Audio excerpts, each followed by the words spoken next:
Here's how to install a Rain-X WeatherArmor Wiper Blade on a large pin arm. Locate the small connector. To remove the small connector from the adapter body, insert a pen into the larger hole. Rotate the connector up and pull away.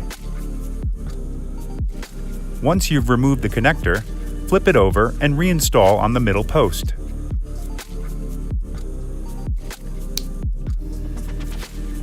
After you've removed the old wiper blade, make sure the wiper arm is in the up position.